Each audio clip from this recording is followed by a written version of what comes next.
Week 4 of high school football in San Diego section has concluded, and there is a lot to address, a lot to go over, and a lot to say from a actual point of view. You look at media, you look at any sort of outlet, you look at any sort of writers and what they're putting out there for everyone to see.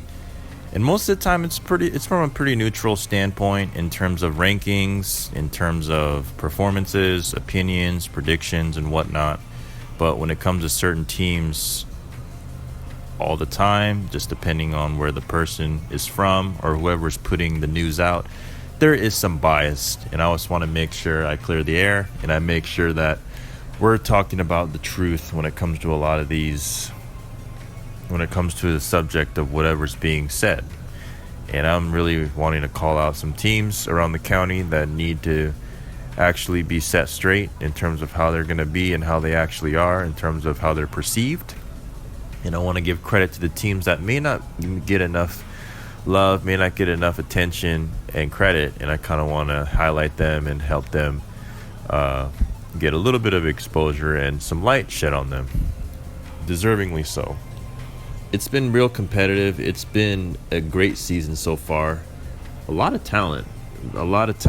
And it's funny because when I made my very first YouTube video 3 years ago, talking about how San Diego was one of the worst cities and just counties overall for high school football in terms of the talent, the players, and the culture.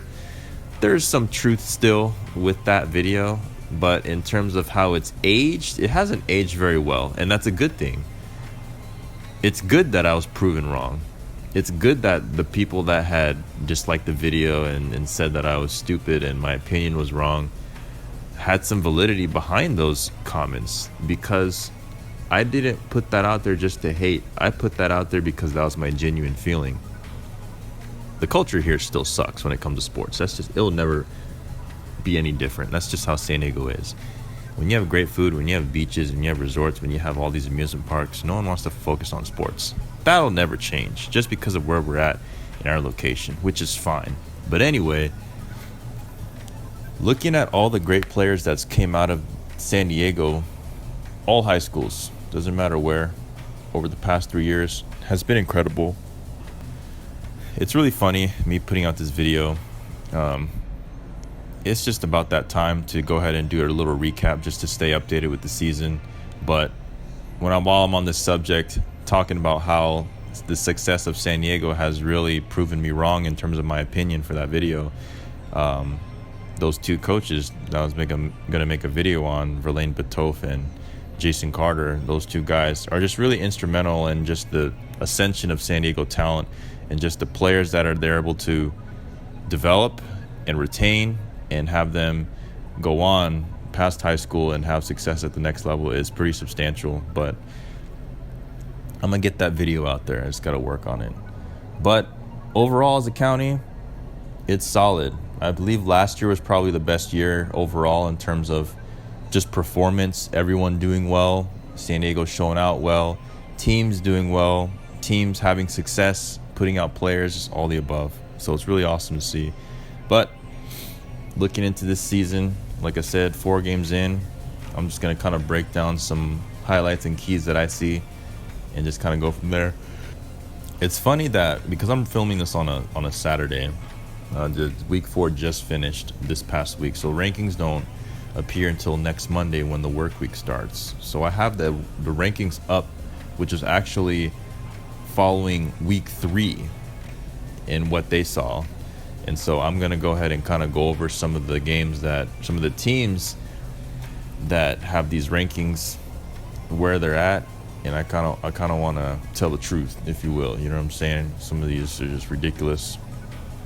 I'm out here just call the real, you know what I mean?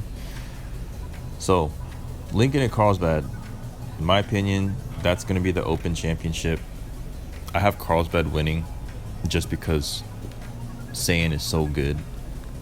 They have a great run game. What's that dude? Number 22, the wrestler dude. State champ, wrestling. Mason.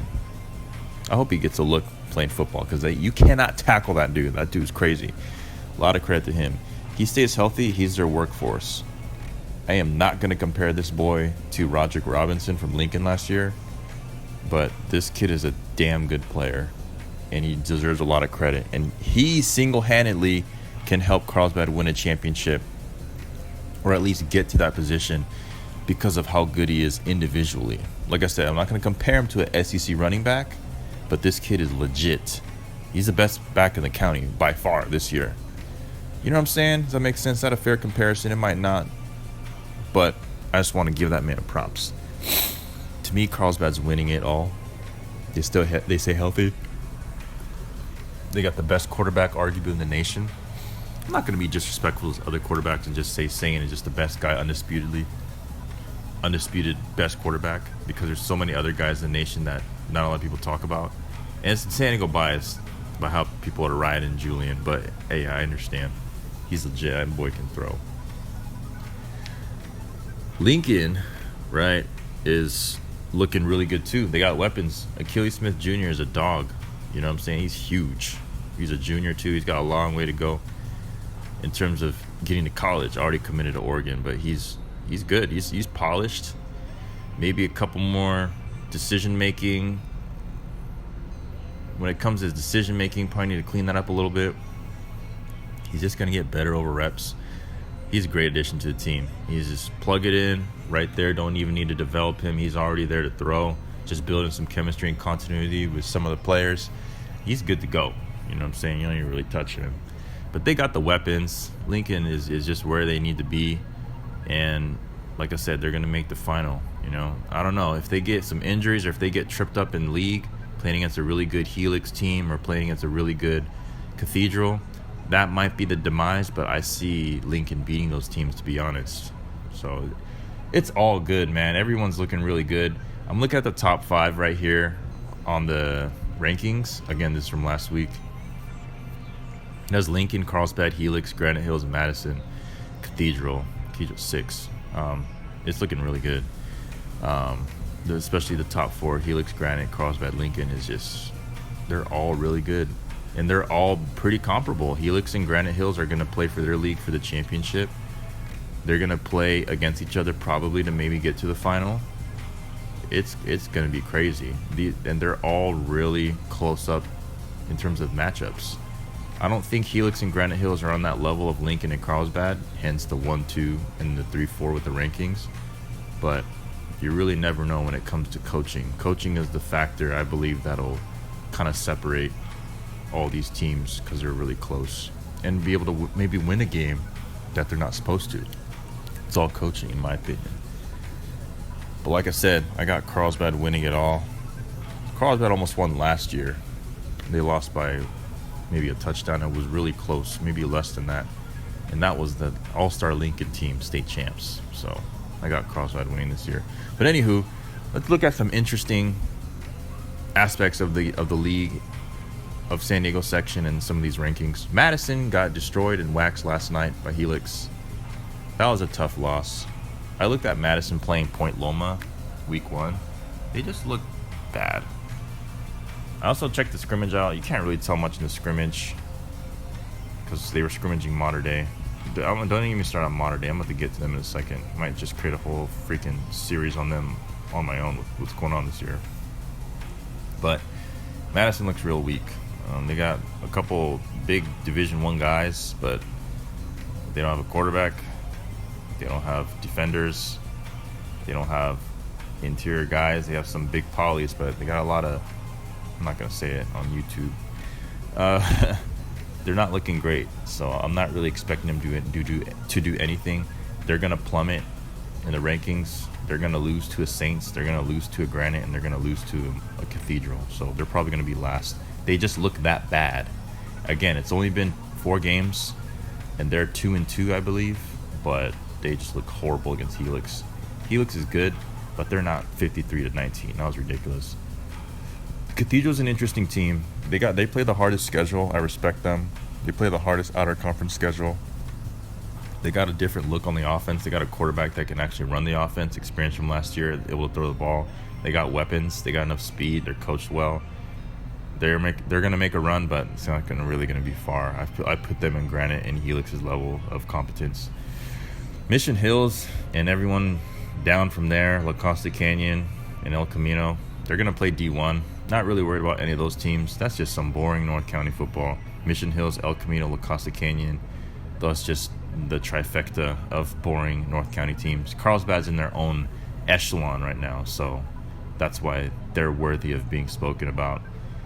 San Marcos, I believe they lost a tough one to Poway last night. They're 3-1, ranked 12th, but they're gonna be fine. They got dudes. They got a great quarterback.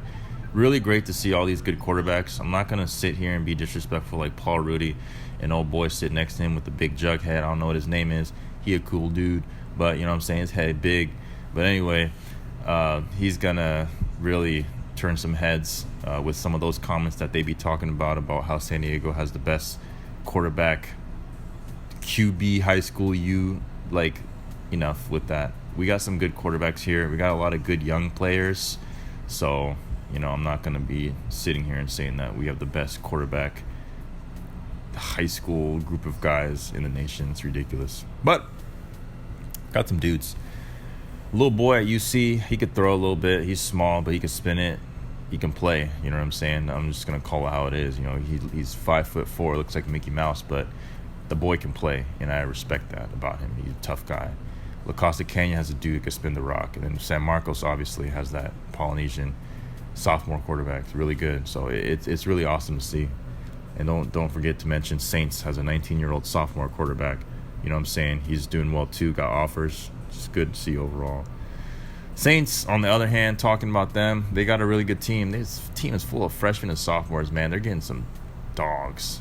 You know what I'm saying? I can't wait for 2 years to sit and watch and see how good that team will be. But I can sit here comfortably and say that if all of those players stay, they're going to win CIF Open right now, September 9th, 2023. They're going to win the CIF Open, and they're going to make a state championship run if they keep all their players that they've had on the roster since last year. I'm telling you right now. If they have freshmen and sophomores starting right now, and they have dudes reloading and beating out guys from last year, upperclassmen, that's ridiculous. They are going to win the champ. They're going to beat Helix, they're going to beat Granite, they're going to beat Cathedral, they're going to beat Mater Dei, they're going to beat Carlsbad, and they'll beat Lincoln. That's how good I believe they'll be. So I'll say it right now, 2025, if they all stay, they're going to win it all. But we'll see. It's a long time from now. A couple other surprises going around the county. Del Norte has a great team. A couple of these NFL coaches, they better watch Nick Barnett and see what type of guys he gets on his staff. Having a great staff is the key. Head coach may know a lot. If you don't have assistant coaches that know what they're doing, your team is booty. Barnett's doing a great job. I think Del Norte's 3-1. I'm not sure who they played yesterday. I think it was an outer conference game. If they lost, they're 2-2. But for whatever division they're playing, they're going to make a long run. I think they're D2 maybe. If they're D3, they're winning it all. I'm just going to say right now. But I think they're D2. They're going to probably meet in the championship. El Cap out here, 16-3-0. At the time, they just get destroyed by Steel Canyon, a weak Steel Canyon team, in my opinion.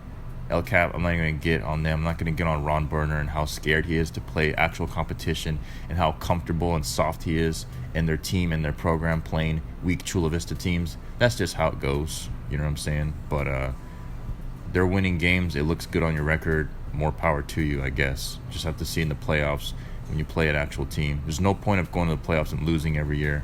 But incompetence is just the name of the game for some of these athletic directors at these East County schools. It is what it is. It's been going on since I was in high school at these WAC schools. But anywho, looking at some of these other teams, you know what I'm saying? Mission Bay is looking good. They're climbing up each year, going up higher and higher in their division.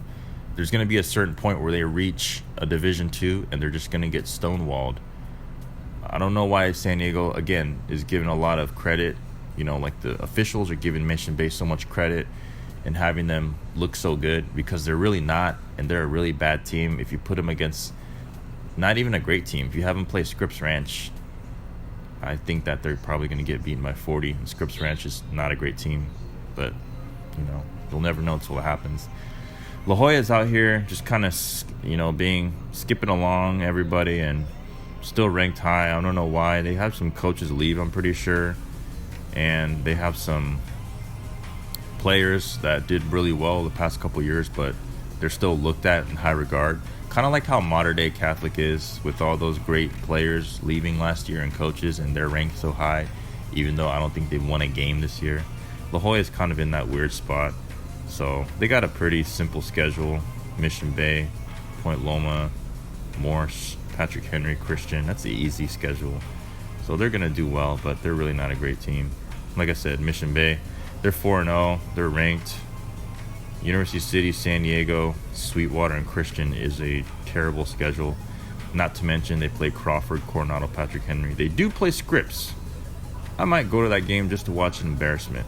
How are you going to come from playing San Diego, Sweetwater, Morse, Patrick Henry, Coronado, and the Crawford Colts, and then go out and play Scripps? It's going to be very interesting. But again, I don't like when teams pound their chest standing over ants, and when they go and they actually face some sharks in the water, they tuck the tail behind the ass. I don't like that. But it is what it is. A lot of teams do that. That's just what I'm seeing. It's a lot of great football out there. Like I said, I'm really excited to see how the season goes. Hopefully this is a comprehensive view. Teams at the bottom are at the bottom. Oh, before I wrap everything up, how am I not talking about the Mount Miguel Matadors? Mount Miguel Matadors, they're going to go 10-0. The only team that they're going to have a problem with is going to be Rancho Buena Vista. I think they play them away. I'm not sure how good RBV is, but I believe that Mount Miguel can get away with winning that game. And here's why. It's not because the transfers will be eligible. Here's the reason why Mount Miguel is successful. Here's the reason why Mount Miguel is successful, and it doesn't have anything to do with the players. Yes, the players are good. Quarterback, Steel Canyon transfer, he could throw. They got a couple dudes in there last year that are athletes. Here's the reason why Steel Canyon is successful. Because they have a great coaching staff. Verlaine Batofi was an offensive coordinator for a 2-time state championship team. He knows how to call plays. It's all good. He's been doing this for a very long time. But when you're able to put together a coaching staff that has continuity and coach at high levels and are able to get along, they don't have to get along with each other. There just has to be enough football minds to be above most of these other clown coaches across the county. And there's no offense to the coaches. I don't coach. I probably can't coach, but all I can say is that I can make relative comparisons, and that's just the truth of the matter.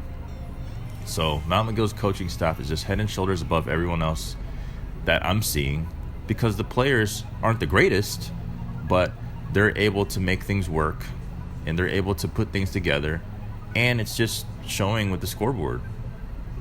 Destroy Grossmont. Everyone has the Grossmont foothillers. Everyone's making Anthony Lawrence seem like he's Nick Saban. Give him some time. Give them some time. He was a great quarterback. He did really well at USD. He broke records at Grossmont. But being able to play and coach is different. I get it. He's young. He's got to have dudes on his staff that can make things work too. And they have to have players. And they get beat 70-20 on homecoming at home by a Mount Miguel team that is, they're not great. Mount Miguel has athletes. They have some size on their interior, but they are not the greatest team. The quarterback can throw, but he misses some passes. He can run. I love his ability, but let's not make it seem like Mount Miguel is Lincoln. If Mount Miguel played Lincoln, they get beat 35-0, 40-0, in my opinion. But I like what they're doing out there, right? Give the coaches all the credit because they're the ones making the train go, in my opinion. So they're going to go 10-0 in my opinion. They're going to win league and they're going to win CIF. I'm calling it here. Grossmont. Grossmont is probably going to go 4-6. A lot better than 0-10 from last year, right? But anyway, Mount Miguel's going to win CIF. Division 4, I believe. Props to them. They're going to get better. Hopefully these transfers and these players stay. Brings a little bit of hype back to East County, so it's not just Helix and Granite. It's an exciting season. This video is going way too long. I'm talking about too much stuff. I might break things down a little bit more, but here's a comprehensive view so far. Week 4, September 9th, going into the high school football season. I'm excited. I'm going to keep going, looking at these things, critiquing. Hopefully no one's feelings hurt. This is football. This is a free country. I say whatever I want.